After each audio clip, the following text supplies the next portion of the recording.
Saudari-saudara yang terkasih di dalam Tuhan Yesus, marilah kita berdoa dalam nama Bapa dan Putra dan Roh Kudus. Amin. Bapa kami yang ada di sorga, dimuliakanlah namamu, datanglah kerajaanmu, dan jadilah kehendakmu di atas bumi seperti di dalam sorga.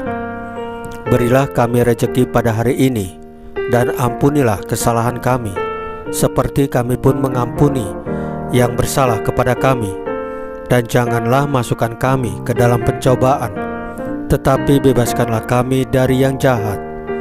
Ya Roh Kudus, hadirlah saat ini untuk memimpin dan membimbing kami dalam membaca firman Tuhan Yesus dan merenungkannya, sehingga kami dapat mengerti maknanya dan dapat kami laksanakan dalam hidup kami sehari-hari di tengah masyarakat kami.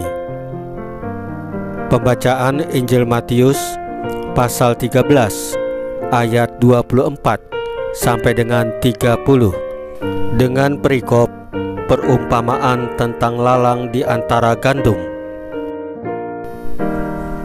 Yesus membentangkan suatu perumpamaan lain lagi kepada mereka. Katanya, hal kerajaan sorga itu seumpama orang yang menaburkan benih yang baik di ladangnya.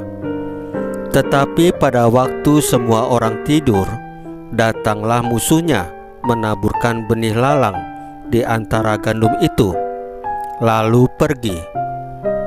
Ketika gandum itu tumbuh dan mulai berbulir, nampak jugalah lalang itu. Maka datanglah hamba-hamba tuan ladang itu kepadanya dan berkata, "Tuan, bukankah benih baik yang Tuan taburkan di ladang Tuan?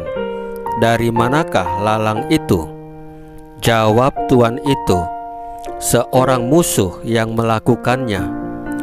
Lalu berkatalah hamba-hamba itu kepadanya, "Jadi maukah Tuan supaya kami pergi mencabut lalang itu?"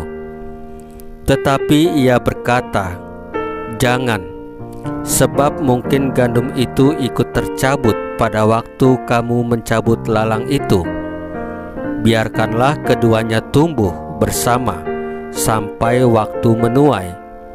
Pada waktu itu aku akan berkata kepada para penuai, kumpulkanlah dahulu lalang itu dan ikatlah berbekas-berkas untuk dibakar.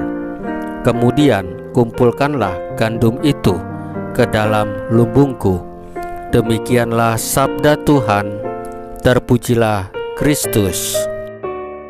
Saudari-saudara yang terkasih di dalam Tuhan Yesus, Injil hari ini membantu kita memahami mengapa di tengah gandum yang baik ada ilalang yang jahat.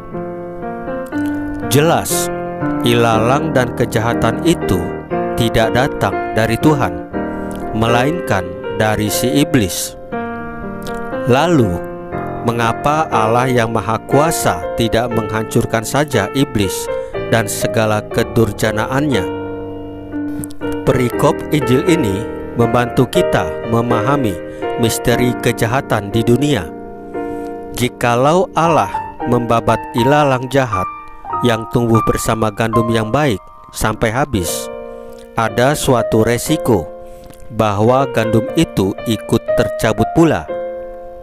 Kita memang belum di surga.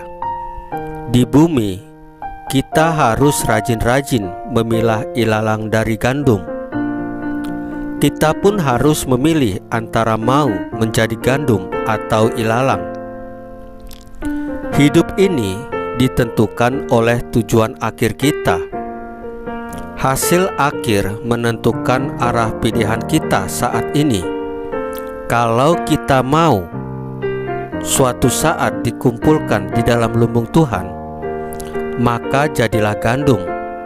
Sebaliknya, kalau kita ingin dicampakkan ke dalam api abadi, maka jadilah ilalang. Sekiranya kita semua ingin dikumpulkan di dalam lumbung Tuhan, maka sejak di dunia ini kita hendaknya hidup dan bertumbuh dan memupuk diri sebagai gandum yang baik.